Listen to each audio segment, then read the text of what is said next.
What's up, everybody? Welcome to the 4040 Vision podcast. I am your host, Khaled Abdallah, and I'm joined today by my fellow co-host, Osama Dahoud. What's going on, man? How are you? I'm good. How are you? I was doing a Bill Belichick impression since this is. I got that. So, today's topic from our very dramatic title is the death of the Patriot Way. So this Or was is it? Or is it? Yes, we'll discuss at length on this podcast. So the inspiration behind this was basically the Patriots being terrible for 2 years straight now, and there being a lot of rumors swirling that Bill Belichick is, on his last days in New England.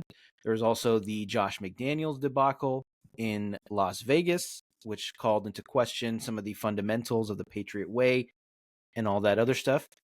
So we wanted to talk about the Patriot Way. How do you define it? What does it mean? When did it come about? When did it become a thing? Is it over? Who gets the most credit for it? And all that other stuff. So let's take it back. Let's take it back to the 80s, the early, mid 80s, early 90s. And let's talk about Bill Belichick's background. I know you've done your research. So how much about Bill Belichick in his early days have you learned, as part of this research process?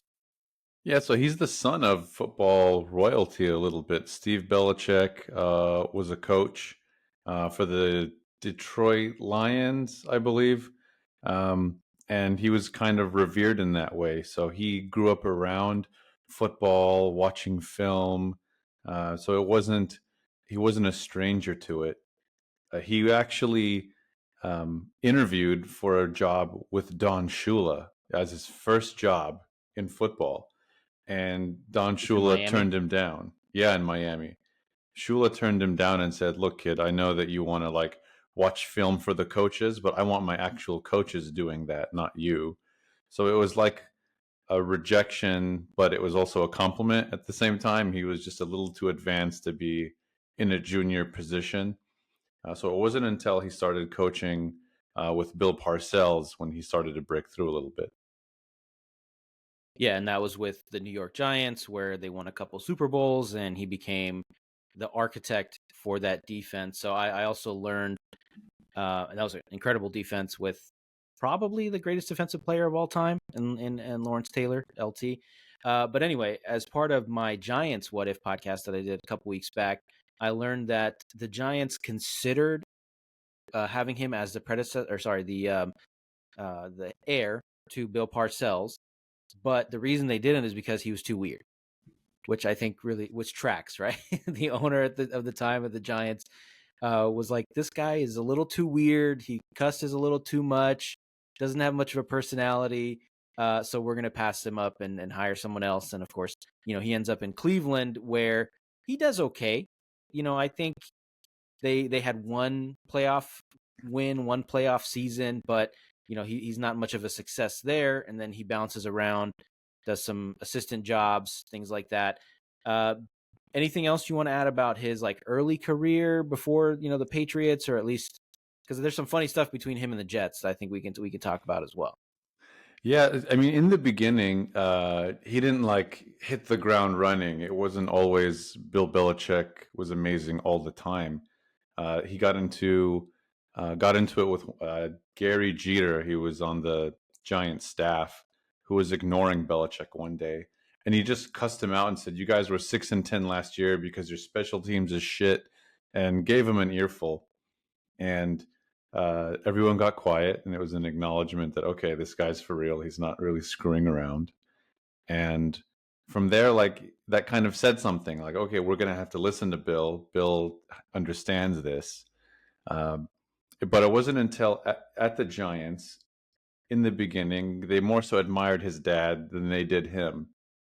So in his 20s, it was a little difficult. But in 1985, Bill Parcells handed the keys to the defense to Belichick and said, "You're going to run with this." And no one was really happy about it in the beginning. You mentioned Lawrence Taylor, and he's like, "You got to be kidding me, man! Like, who is this guy? Why is he going to run our defense?" But he earned it. He channeled his inner asshole, him and Parcells together, and they got it done. And yeah, as we said, they did win 2 Super Bowls together.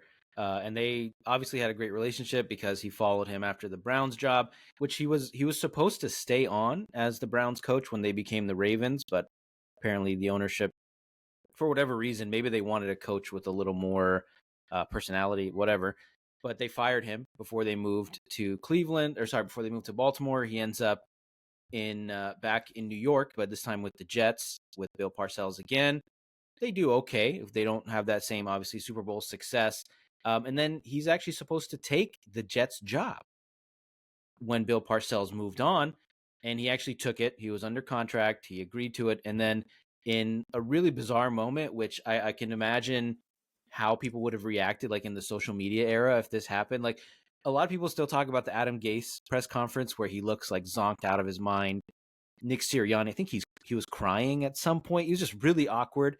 So I can just imagine Bill Belichick coming up to the podium in New York City with a napkin. He literally wrote it in a napkin, like, I resign as HC of the NYJ. Just like, he doesn't even have the decency to write the full thing out. And he goes on this long monologue, which we've seen him, the mumbling he does. And for 30 minutes, he talks about why he can't take the Jets job. And he ends up taking the Patriots job. And there's a whole thing, and the Patriots have to give up a first-round pick for it. Do you know about any of this stuff? That like this bizarre history of him leaving the Jets at the altar? I saw it in a documentary somewhere. I don't recall the details. It just seems like he was there and he found my opinion, I think he found that there was a lot of incompetence going on with the Jets, and he goes, I don't want to be in this place. I'm going to go to Foxborough and work out of there. Which makes sense, right? I mean, the Patriots pre-Belichick, or I should say more so pre-Bob Kraft, were not a great team at all. They were like one of the worst teams consistently in the NFL since the AFL days. They were more known for having like the goofy mascot on their helmet, which people like now, the guy snapping the ball, but they were awful for a very, very long time. Yeah. Yep. I think he wanted control. Mm-hmm. As we've seen with the Patriots, he picks his own staff, he drafts his own players, and it's possible that at the time Woody Johnson appeared to him to be a little meddlesome. And very quickly, he's like, I'm not going to get caught up in this. And you can tell he's very quick to make decisions. He's a no nonsense guy. And it's like, okay, the Patriots are giving me carte Mm-hmm. blanche to do whatever I want. That's the kind of job I want. Basically, yeah. And, when they hired him, he became the GM and the head coach, which I think is a big thing he learned from Bill Parcells, right? That famous line, like, if you want me to cook dinner, you have to let me buy the groceries. Something like that, I'm paraphrasing. But, Parcells with all his wit. But he used to say that, The and I big think tuna. the big tuna, best nickname in sports, maybe in football. But I think Belichick took that to heart, and he was like, yeah, if I'm going to be making dinner, I want to be able to buy the groceries. And Kraft, who, to his credit, had taken this team that was probably, I don't know, like fourth fiddle in Boston behind the Bruins, behind the Red Sox, the Celtics. Like, nobody gave a shit about the Patriots in the 70s and 80s, and even in the 90s, maybe when they got to the Super Bowl in the mid 90s. But this was obviously not the Patriots that we know today. So he takes the Patriots job. They go 5-11 the first season, but there's a quick turnaround. What drove that turnaround?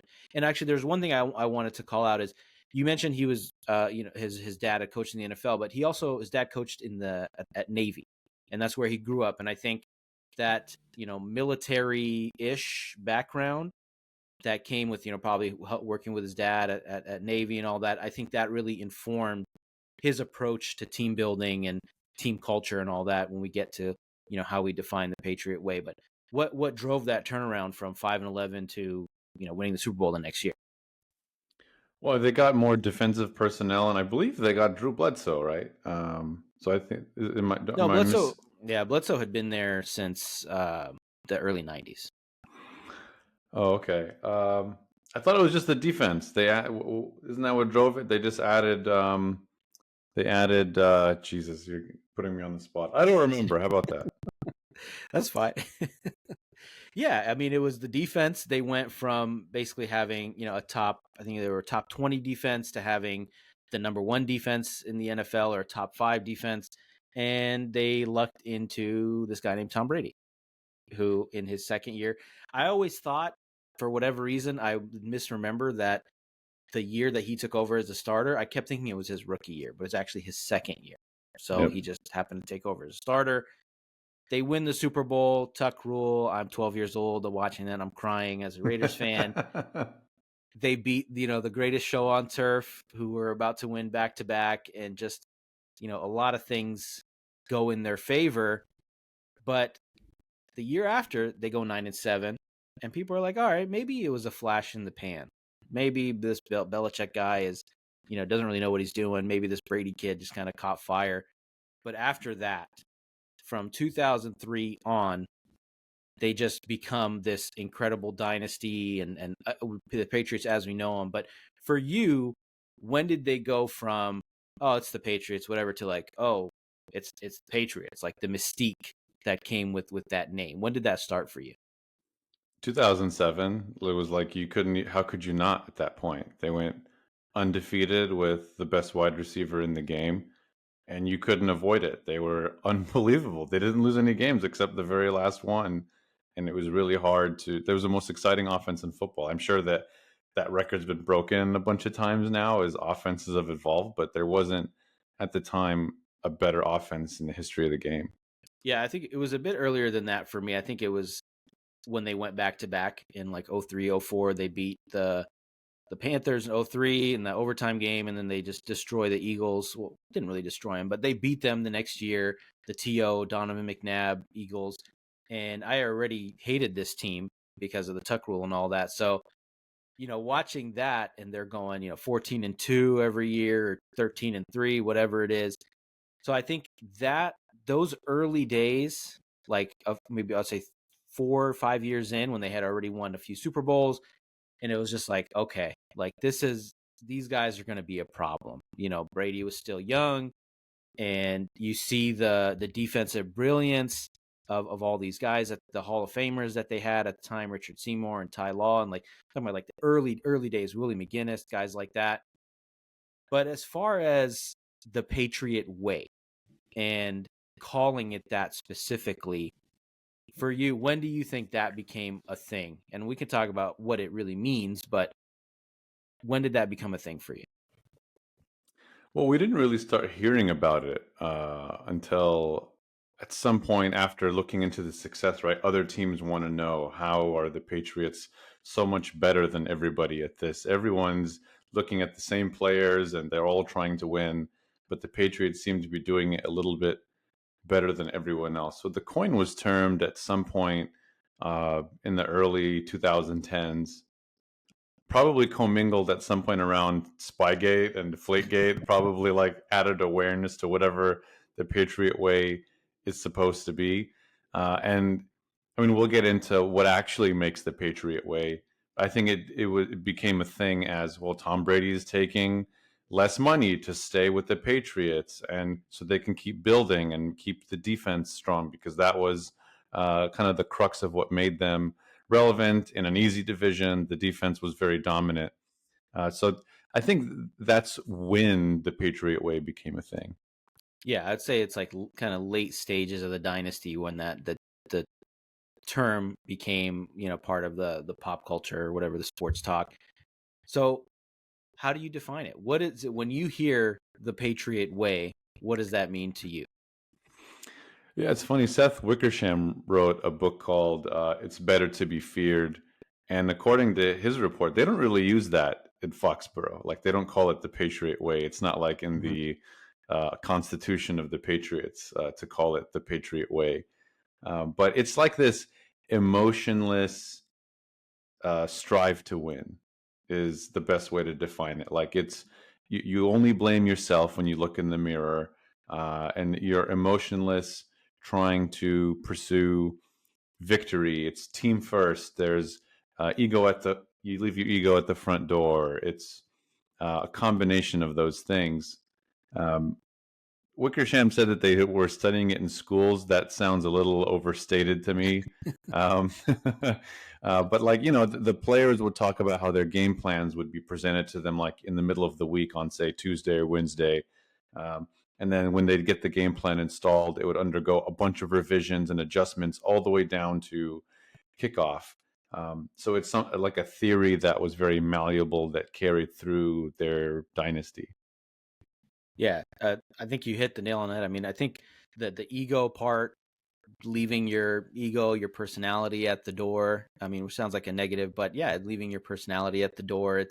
It's very militaristic. It's like, which I think that's where the whole Navy thing comes in. It's not about, you use all the cliches, right? It's not about the name on the back of the jersey. It's the name in the front. It's do your job. I think they didn't call it the Patriot Way. I think their whole thing was just like do your job. That was their motto, and they always talk about that. And I think they took that approach early on where it was like, we're not about stars. I mean, if guys become stars, then sure, that's great. But we're not going to build our team around stars. Like instead of paying one guy 50 million, we're going to pay four dudes 12 million because we know it's about depth. It's about like spreading out your talent versus being hyper focused in one player, one position. I mean, it helped. You brought up Tom Brady would take a pay cut every year. We can talk about how much money he made in his role in all this, but it was really, they took that same approach to team building. Early on, they cut Lawyer Malloy because he got too expensive. They would always trade guys or release guys like a year or two early. They did the same. Richard Seymour, they traded him away. Willie McGinnis, like the list goes on. Ty Law, Asante Samuel, all these big name guys, mostly on defense because they didn't have many stars on offense. But they just took that same approach. And I think what allowed them to do that was that early success. And I think there was a lot of other factors. I mean, do you think of any other factors that go into how the Patriot Way was defined and why it was so successful? Well, to your point about cutting players, it also felt like whether they thought something wasn't there anymore, they also would use any hint of a entitlement to getting paid more as a excuse to cut someone. So Mm-hmm. Jimmy Johnson, in another book that profiled Belichick, told him, as soon as you see someone acting like they deserve the money, you can really think about letting that player go to the draft, pick like 8 to 10 guys that you want, and just get those guys. Don't worry about value. Oh, this is the best player available. Just get your guys. And if you need to get rid of someone to make that possible, and they start talking about how they're going to get a bag next year, act on it. So Yeah. like he definitely, like, he learned this through the years. It wasn't obvious because we didn't start hearing about this stuff till they would cut like there was someone, like, they would be running backs, right? They would just go through running backs like no tomorrow. Jonas Gray was like a stand-up comedian, and then he all of a sudden he's like on the cover of Sports Illustrated because he scored like 4 touchdowns in a game. So I mean, there's so many things that go into it, but to me, it feels like there's two people, right? It's Tom Brady Mm-hmm. and Bill Belichick. It became Yeah. like the conclusion of what is the Patriot Way. But I think even more so, it's Belichick. Like, Brady is there, and Brady embodied it because he bought in.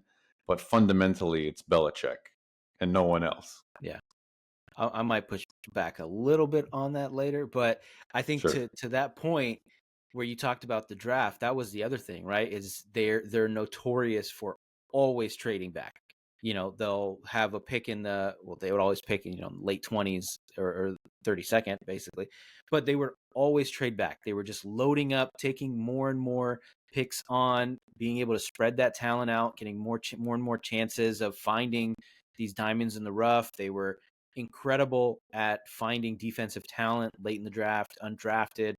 They were awful at drafting skill position guys, which I could never really quite understand the huge disconnect in the two. I mean, it's like you're evaluating football one way or the other, but they have a long list of first and second round busts at skill positions. But I think the criticism of the Patriot Way and kind of or maybe not criticism, but skepticism that comes with it. It's like, well, first of all, like Alex Smith said earlier this week on ESPN, it's like you played in the worst division in football for 20 years. There was not a single elite quarterback that they faced in their division until Josh Allen. So from the Brady days, I mean, even Drew Bledsoe when they traded him to Buffalo, or when he signed with Buffalo, it's like he was past his prime. He was washed up. But I mean, we don't have time to go down the list of all the quarterbacks they played, but they were all just about awful. Maybe the best guy is like Chad Pennington or something. So that's part of it. Tom Brady always taking a pay cut because he was married to the richest supermodel in the world. That's part of it. But I mean, what do you think of that skepticism? It's like, did you guys really do this, or were you just kind of the right place, right time for this to happen? I mean, you always need a little bit of that in sports, right? You do need things to fall your way, an injury, an easy division, whatever the case may be. But even on the biggest stage, they delivered, like the greatest show on turf, the 28-3 comeback in the Super Bowl, that complete snooze fest of a but defensive masterclass against the Rams. I mean, they did show up when it mattered most. I mean, they went on some incredible runs in the postseason. So I do understand. And then, what did they lose, like twice and three times in the Super Bowl? Like they won 5 or 6 together, and they still had like 3 other Super Bowls they could have won. Uh, I think that, like, circumstance, yes, but the Patriot way to me isn't like the success part amplifies it, but Mm-hmm. it's more so of a philosophy. It's like how Belichick wants to run the organization.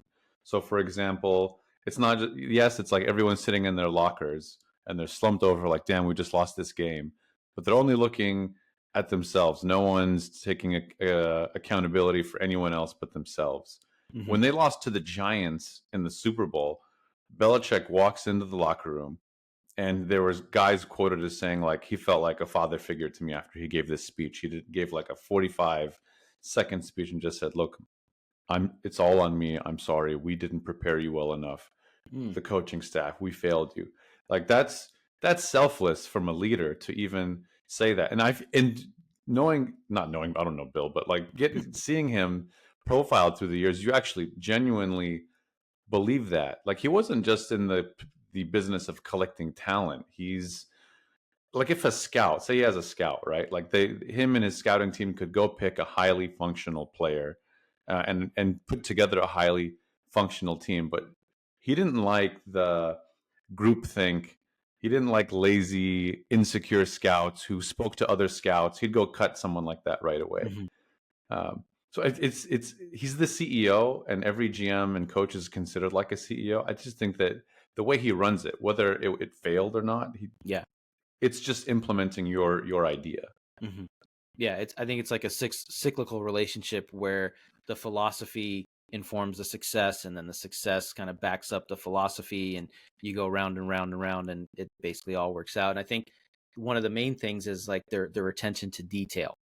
They were always, they weren't heavily penalized. They looked for every single advantage, sometimes, outside of the rules, but that's kind of the legacy of the NFL, is like you cheat until you get caught.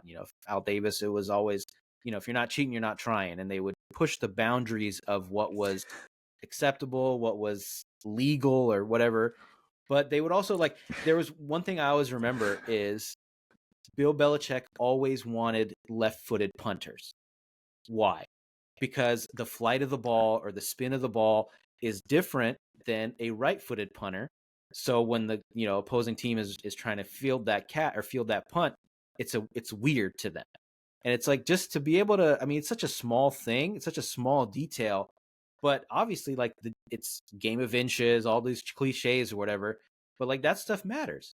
Field position matters. That's why he always emphasized special teams. So it's like, that extra attention to detail and paying attention to the little things, whether it's the personalities, whether it's the egos, whether it's a left-footed punter, like, to me, that's what the Patriot way is. It's not so much, I mean, obviously it's the ego list thing, it's all that, but to me, it's more about, we're going to take advantage of every advantage we can find, and we're going to be more prepared than you are. What do you think? Yeah, absolutely. We'll outwork you. Like, we'll Mm-hmm. be well prepared. We're going to be disciplined, and we're going to outwork you. That's the Patriot way. Um, it's funny, but they're also, like you said, they'll bend the rules if they have to, Yeah, right? it's a nice way to put it. Yeah, they'll bend the rules. Yeah, yeah. Whether they allegedly or not deflated footballs, and they were recording practices. There was a quote I saw somewhere that was like, there's nothing that they're not aware of. They're very Hmm. well aware of everything going on. One of my favorites, and this is much more lighter than some of the other things they've been accused of, is do you remember there was a game against the Jets where Okay. Belichick trolled the Jets and intentionally kept taking 5-yard penalties on to get Yeah. a delay of game and running out the clock. And then Yes. the camera turns to him and he's kind of got this just smirk, just like shit eating smirk on his face, Yeah. like delighted and like just like just gloriously like, yes, I did this to the Jets.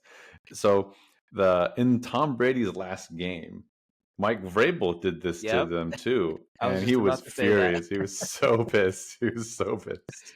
Yeah, he's the only successful Belichick disciple. We'll talk about that too. But yeah, I think that was like the only time I've seen him smile on the sidelines, aside from like winning a Super Bowl.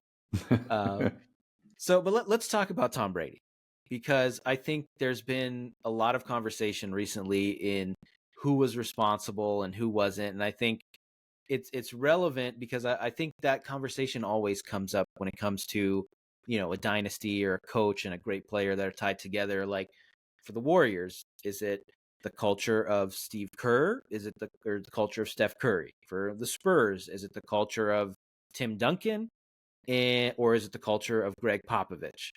And so when it comes to the Patriots, I think you said that it was because Tom Brady bought in, but to me, it's he was the one that was like, obviously Bill Belichick was the driver because he's the coach and the GM and all that, but I don't think any of this is possible without Brady buying in, and basically like he embodies the Patriot way. No ego, he doesn't have much of a personality. He's this handsome dude. He's the GOAT, but he's not doing endorsements and he's not doing commercials or anything like that. So to me, it's like I give him I think more credit than most folks. What do you think?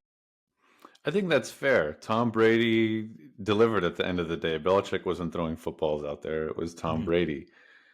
But at the end of the day, like the way I look at it too is he had a he did have a crap division and he had an amazing defense by a defensive mastermind. Like when he went to Tampa Bay, he didn't go to, the Jets. He went to Yeah, they had like a menacing pass rush with four guys. They had a pretty good secondary. Like he didn't go to a team that they were couldn't. loaded, Yeah. loaded with talent. Yeah, he had like one of the best wide receiving cores you'll ever see with his buddy Gronk catching and blocking for him. Like that was also like a well-built team. I mean, to his credit, at 46 years old or whatever, should be the case. You shouldn't be playing like a pickup game at the rec center at that age. You should be like playing with like the best possible team you can. Uh, but that's why it's narrowed down to two people, right? Mhm. There were plenty of other coaches that worked for Belichick, and I think I don't want to take too much away from getting to this later, but it's all the Patriots ever needed. And yeah, Yeah. he did win without Belichick, but it was a similar situation. He just had Mm. better wide receivers, but the same formula. So it seems like if you punch Tom Brady into, because he's a great quarterback, a good defense, he'll win the title. If you put Aaron Rodgers into, or Peyton Manning into a Bill Belichick team, they'll execute the shit out of that, and they'd probably have more titles. And they'd have more titles if Tom Brady didn't exist either, for that matter. But Yeah, um, very true. for me, like, yeah, you have to give Tom Brady maybe a little bit more of the credit than Belichick. But without Bill Belichick, there'd be no Tom Brady. He Yeah. believed in him. Uh, I agree. I think it's simplistic to say it was all Brady or it's all Belichick. I know it's not fun to have it was both. Let's be reasonable and rational and give both guys credit. It's like, well, Tom Brady's probably not winning a Super Bowl or six Super Bowls without, top five defense or number one defense almost every year. And then Bill Belichick is not winning a Super Bowl or even making to the playoffs without Tom Brady, as we've seen. So it matters who your quarterback is, obviously, but it maybe matters a little bit less who your coach is because Brady won elsewhere. So I don't know. You could talk about this and you could talk in circles about this, but I do think the easy answer, even though it's kind of boring, is both guys were ultimately responsible, and it's a symbiotic, cyclical, whatever word you want to use, relationship here. So, but let's talk about Brady again. Has your perception of him changed, or did your perception of him as a person or personality or a player change after he left the Patriots, or were you kind of consistent the whole time? I mean, he kind of reinforced that he really is, the best quarterback in terms of Mm-hmm. accomplishments, and even in just those big moments. Like sure, you can say an Aaron Rodgers or a Patrick Mahomes looks more talented, but Brady is like the most FU quarterback ever. Like the way he just like, for me, that game against the Broncos, I think it was the Deflategate year. They had to Mm-hmm. knock him down like 30 times to barely win that game. They just sent two polar bears at him, Malik Jackson and Von Miller, and that was the only way to stop them. The Giants with their pass rush, like Brady was just like Frankenstein. That's what it always felt like through the years. So Yeah. my perception of him didn't change. I think what did start to become apparent, and the Patriots at the time really denied this, was when that story came out about how Belichick and Brady's relationship was always kind of cold and transactional, Mm-hmm. where Brady's relationship with Robert Kraft was much more friendly. It's kind of easier, I guess, for the rich guy with all the success to Yeah. just love the star player. And I think that towards the end, he got sick of it. He got kind of sick of Belichick treating him like an employee, and he started to call himself an employee of the Patriots, which kind of like he's kind of playing down his role there even Mm-hmm. more, kind of rubbing it in. Yeah, I just kind of work here. Um, and you can kind of see that. Like he had that, what was his, Alex Guerrero, right? The Yes. doctor that wasn't really a doctor. The And TB12 method. Yeah. Yeah, so Belichick was like a control freak, like we talked about. He's like, get this guy out of here. I don't know who he is. He's not a doctor. He doesn't work for the team. He works for Brady. I don't want him here. And I think that was like the last straw for Brady. Like, okay, look, I want to take care of myself a certain way. I want this person here. Oh, you don't want this person here? All right, I'm like sick of this shit and not saying anything because we're not supposed to. I want to go do podcasts. I want to go do crypto commercials. Like, Yep. enough of this shit. Yeah. I want to get drunk on a boat during the Super Bowl parade, the boat parade they had in Tampa. Yeah. And to me, Brady was always this cold, emotionless guy. He was, the only time he would get fired up is when he was yelling at his receivers or Josh McDaniels on the sideline. So we didn't get to see his personality. And that was, definitely by design. And I think, like you said, I think it wore on him after a while. It's like, well, you guys are talking about Belichick all the time and the Patriot Way and do your job and all that. It's like, I'm the one leading all these 2-minute comebacks. I'm the one that's throwing the ball. Like, I want some credit. I want to get paid to reflect, what I bring to this team. And I think later in his career, I think his last year there, they gave him like a big 1-year contract, kind of as like all right, we kind of feel bad for you getting, 13 million or 20 million when other guys are making 30, 40. So, here's a little bit extra. But like, I think that was ultimately what caused the fracture and kind of the end of the Patriot Way, is that Bill Belichick, despite everything that Brady did, he still saw him as just another player. I think he saw him like as just as replaceable as a cornerback or a defensive tackle or whatever. And I think when they drafted Jimmy Garoppolo in, was it 2014, I think that was when Brady started to be like, oh, okay, you guys are just trying to get me out of the door. And 3-4 years later, he's gone. But like, to you, when do you think the cracks really started to show in the relationship and kind of the end of that dynasty? Yeah, I don't think he wanted Jimmy Garoppolo on the team. He was asked about it, and the Steve Young, Joe Montana comparison, and he talked around it, but Mm-hmm. he never actually said, no, it's not like that at all. I think there was some resentment to Garoppolo being there. And I think there was a story where he like intentionally locked him out of the training facility or something like that. I wouldn't doubt it. Yeah. Yeah, he's just trying to mess with him. So he delegated this to Belichick and said, like, okay, if you think it's best to, because they traded Jimmy Garoppolo to the 49ers, and Belichick said, I'm going to send him to a place where I know he'll be taken care of. Because I think he felt that Brady was going to go to Kraft and say, get rid of that guy and trade him to the first place Mm-hmm. that is willing to take him. So Belichick said, F that. I'm going to trade him to Kyle Shanahan because I know he'll take care of him. Uh, Robert Kraft was asked, he said, well, what if you were asked about trading Brady and starting Garoppolo. He said, "There's no way I would do that. Like if Mm. he wanted him to retire a Patriot, if he wants to play till he's 50, he's going to be a Patriot till he's 50." So I think that it's the Alex Guerrero thing and it's the Jimmy Garoppolo thing. And Brady's like, and I'm sick of living in this cold Massachusetts. I want to get out of here. Yeah. My supermodel wife wants to get out of here. Like it's time to go.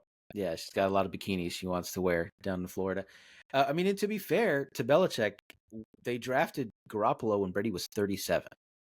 So conventional wisdom says you're a quarterback.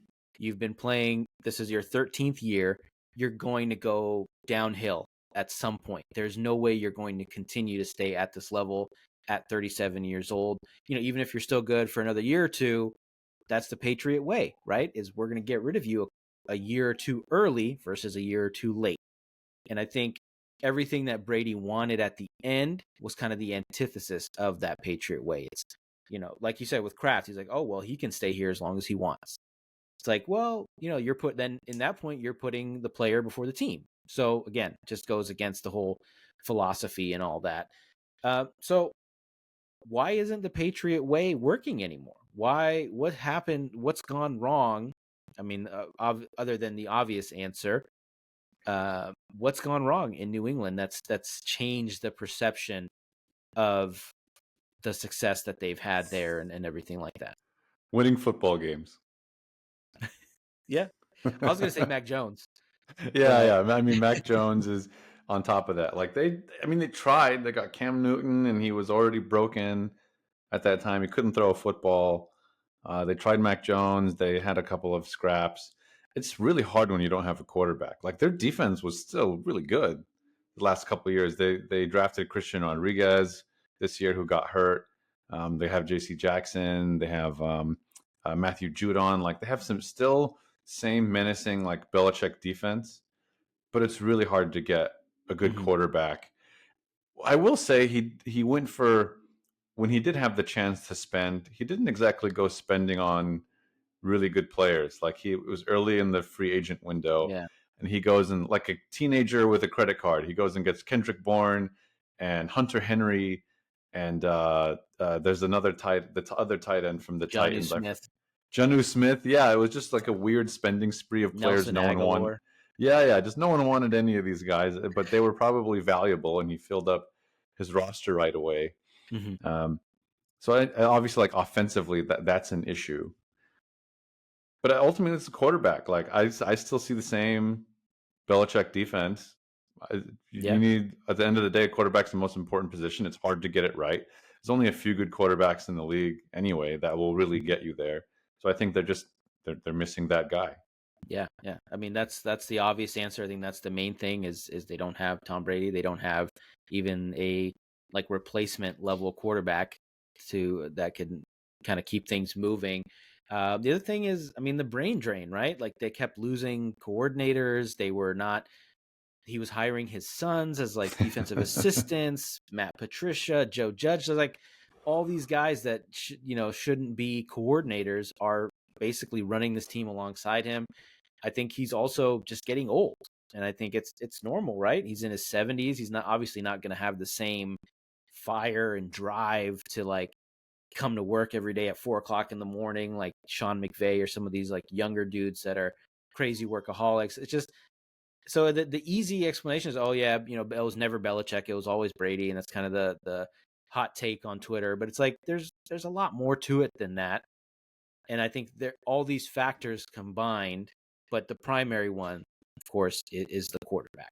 So, speaking of brain drain, they have lost some considerable, guys that it looked like they had potential to be great head coaches over the years, but they failed to implement the Patriot way. There's some notable failures: the New York Jets, the Cleveland Browns with Eric Mangini, Charlie Weiss, and Romeo Crennel. The list goes on and on and on and on. Josh McDaniels, definitely got to mention him multiple times. Why have these guys just failed completely and just fallen on their face trying to replicate the Patriot way somewhere else? Yeah, it was interesting because a lot of those guys, McDaniels was like the last one to not get a job. All of them got jobs. Bill O'Brien, Romeo Crennel, and the list goes on. And Josh McDaniels didn't, and those guys didn't it didn't click the same way. It felt like maybe they brought some of that with them, but it wasn't reflected on the football field. Um, but it seemed like, to me, this goes back to Belichick. Belichick is the system. At the end of the day, best way to describe it, I would say, not just philosophy, but I think it's pragmatism. Like, Mm-hmm. a lot of football teams use data people, the 49ers, the Browns, and there was thought to be this Moneyball approach, that the Patriots have this staff that figures it out. And with Belichick, it's like, guys, we lost today because we just didn't tackle good. Like, for Belichick, it's a Mm-hmm. matter of pragmatism. When it goes to McDaniels, I think there was a feeling that maybe it's the Patriot way. But Michael Lombardi was quoted telling Seth Wickersham, it's all Belichick. These guys Mm-hmm. are fine, but the reason why those guys didn't succeed is like they were employees here, but Belichick is the brains of it all. So look, it's Yeah. not like those guys were like terrible coaches, but they stood next to an all-time great who developed this system. It's really hard to go carry that somewhere else when you weren't the brains behind it all. It's very Yeah. different than the Shanahan coaching tree, which is behind like a run blocking scheme that seems to work everywhere. It's worked in the league for like over 30 years. So Yeah. it's very different when your philosophy is implemented as more like a culture versus when it's very schematic. It's culture. It's that attention to detail that we've talked about. And I think a lot of it is the personality and the cachet that it comes with Bill Belichick, right? When, a couple Super Bowls in, if Bill Belichick tells you, check, leave your ego at the door, don't do commercials, don't do whatever, we're gonna watch your social media, all that stuff. It's like, yeah, it's freaking Bill Belichick. This guy he's the greatest coach of all time. Yeah, I'll do whatever you want because I know we're going to win. We're going to be successful. If you're Josh McDaniels, Eric Mangini, you're trying to be a hard ass and you're talking about, oh, we're better watch what you post on social media. We're going to monitor all of that. Don't talk to the media. Don't do this. Don't do that. And you don't have like the same people skills, the same personality, the same man management skills, to use a soccer term. Like, you can't fake the funk, basically. If you're not Bill Belichick, you're not going to be able to do Bill Belichick things. If you're Josh McDaniels and you're telling a quarterback or a tight end, your star tight end or your star quarterback, hey, leave your ego at the door, do exactly what I tell you, blah, blah, blah. It's like, well, no, I know better than you, because what have you done without Bill Belichick? But of course, with Belichick, anything he says goes, because he has that cachet. And then obviously, they didn't have Tom Brady. And we talked about him buying in, obviously not even just from a talent on the field perspective, because some of these other guys had talented teams and talented quarterbacks and they still failed, but they just didn't have that superstar guy buy in to their culture and everything like that. So it's just like, it was all fake. And I think that was the problem, is it wasn't authentic the way it was with Belichick, and they didn't have that same cachet or pull that came with it. So it's about 12 weeks into the 2023 season. The Patriots are likely picking in the top 2, top 3. They're probably going to get another quarterback. Is this the end for Bill Belichick? What do you think happens next? I mean, do you see him? Because a lot of people talk about him chasing that Don Shula record for the most wins in NFL history. Do you see him continuing to do that in New England, or do you see him going to Washington, like some people have talked about, or even LA with the Chargers, which just seems crazy? I just can't picture him in like powder blue and yellow on the sidelines in LA of all places. But what do you think happens next? Yeah, it's a good question. I mean, those are his two. I mean, he has three options, right? He could retire and just say like, I'm done with football. Although for me, like, I remember watching the NFL Top 100, and he Mm-hmm. was sitting there talking football, and Ed Reed walked in the room, and he probably wasn't even as happy to see his own son born than he was happy to see Ed Reed. It's the happiest day of his life. Yeah. Yeah, he just loves football. So maybe he doesn't retire. Uh, I don't know if he wants to keep sticking this out in New England. Maybe he has the Tom Brady burnout. Like, I'm sick of this cold. I want to go somewhere else. I always liked the Chargers route because we know their coach is, like you always say, a bit of a donkey. He goes for it on fourth down on like his goal line. He's not really good at reading the room, at using the odds right. Belichick, he have a quarterback that I know people have reservations about, but he's a gunslinger. He's clearly a better quarterback than anyone Belichick has had outside of Brady in a while. And I'm sure he can fix the defense because that's what he does best. Mm-hmm. I like the idea of his best shot being, let me just do what Brady did and go to a better situation. Mm-hmm. Like go to where, like, I got the quarterback now. I can make the defense. I'm out of here.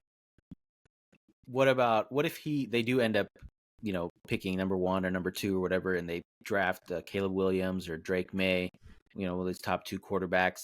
People made the comparison between, Pop and getting Wembanyama and that kind of thing. Do you think that would convince him to stay, or are we just kind of overreacting to a couple bad seasons in a row, and you think he'll stick it out because he's maybe not loyal to the Patriots, but he's loyal to his legacy? Because I know he's big on that. Like you talked about the top 100, he's a student of the game, he's a historian of the game. I think legacy matters to him. So I think he would want to get, break that record with the Patriots. But yeah, I mean, do you think his outlook changes if they bring in that new quarterback, or is he just like, I don't want to have to deal with some 22-year-old Gen Z kid that's on TikTok and doing all that? Like, what do you think? That's certainly possible. It would be dumb to not at least give it a shot. Caleb Williams, I think under pressure or something like that, has been like the best quarterback in college football, regardless of a couple losses. He's looked Mm-hmm. very, very good and clearly a great prospect. It's up. I don't know. I personally like the Chargers scenario just because it's ready now. Mm-hmm. It will still take a couple years to develop this kid. So personally, like if he wants the record, I think he should go to the Chargers and just add a couple pieces to a roster that has a lot of good talent already. A good running back, a good set of receivers. He's got a few defensive linemen and linebackers already there. Uh, Someone clearly willing to spend there also. So I like the Chargers route, but if he did want to stick with the kid, he can test his formula out again and Mm-hmm. see if he's just past his prime, Yeah. or if Tom Brady should come back and play for him. Yeah, there you go. Maybe it's a chance for him to reinforce that, yeah, it was me all along. I will go on record as a Raiders fan and say I hate the Chargers idea. Do not come to Los Yeah. Angeles. Bill Belichick, go to Washington, or the Giants or somewhere in the NFC. You can stay out of my division, out of my conference. Uh, so the title of the podcast is The Death of the Patriot Way.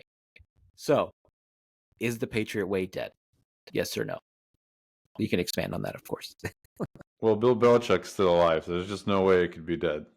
That's my feeling. Is yes, like singularly, him and Brady made the Patriot Way. Their success elevated it to a higher status, but in terms of philosophy and culture, wherever Belichick takes it, it's now going to be the Charger way or whatever, right? Like it'll be a different. Please no. It won't be the Patriot way. Wherever he goes, he carries it with him. It'll be, I don't know, Belichickism, whatever you want to call Mm-hmm. it, instead. So I Yeah. don't think it's dead. It could be that it's taken a break in terms of the success element of it, but the attention to detail, the discipline, the other stuff that has made it what it is, I think, whether he gets a top pick or he goes to a new team that's ready, I think we'll see it back on track. Yeah. I think it is dead. I think it. Yeah. I mean, it's no fun if we agree, but I'll tell you why I think it's dead. I think for some of the reasons why it was kind of fading in the first place is his age. He's not the same dude that he once was, which is okay. We all, Father Time is undefeated. He's not going to be grinding tape the same way he was, 10, 20 years ago. So that's a big factor. I think anywhere he goes next, I think they would be honestly foolish to give him personnel control. I think even the Patriots need to take some of that away from him because, you look at their drafts, like the last 5 years, like obviously we talked about their skill position guys, how many of them they've whiffed on. But I think just in general, they've just not drafted well. Like obviously everyone's going to hit once in a while, but I think like in totality, they have not drafted well. And if he's the GM and he's not putting in the same time that he used to because of his age or whatever, I think they're going to have to take some of that away from him, whether, it's in LA or if he stays in New England. So I think if he's not buying the groceries anymore the way he used to, I just don't think that he's able to give the game the attention that it needs. I mean, I think he's still obviously like an upper echelon coach as of today. I mean, look at the awful coaching we see in the NFL on a weekly basis. I mean, Josh McDaniels had a job, Brandon Staley. Every week, there's just donkeys out there doing donkey things and making bad calls. And, so I think just because he's Bill Belichick alone, like that gives him a leg up on everybody else. But I just think the way that he used to, dominate every little thing, I think it's not going to happen anymore. And that's fine. It's the end of an era. It's a star driven NFL now, I think more than ever. 2-3 blue chip guys versus having, that talent spread out. Am I being dramatic? What do you think? I think you're calling him old. I think this is age shaming. I think that's what you're doing. You're like, I mean, a well, little bit. he's 70 and it's not going to work because he's gonna fall asleep during the games now. He's gonna take I a mean, nap on it's the just, sideline. yeah, right. Maybe it's ageism. Yeah, that's all. But I'm glad we disagree because it's not fun if we agree the whole time. So yeah, I mean, I like I said, I do think it's over as we know it. I hope he goes to Washington or something like that, somewhere away from the AFC, or maybe he comes to the NFC West and torments you guys out west. So, but yeah, any final thoughts, man? Anything, parting words for Bill Belichick and the Patriot Way? I hope he doesn't go to Seattle. He could, right, from one old guy to another, Yeah, yeah. right? Yeah, no, I mean, yeah, hell of a run, Bill. Either way. Yeah, we've suffered at his hands for too long. As well, you guys haven't, but us Raider fans have, and everyone else in the AFC. So that's it for the podcast. Thank you guys for checking us out. Thank you, Osama, for taking your time here today. Make sure to leave us a review, subscribe wherever you're listening to this podcast. Make sure you hit that subscribe button if you're watching us on YouTube. Got a bunch of cool content there. Check us out on TikTok, Instagram, Twitter, all that good stuff. Thanks, y'all. Peace out. Bye, everyone.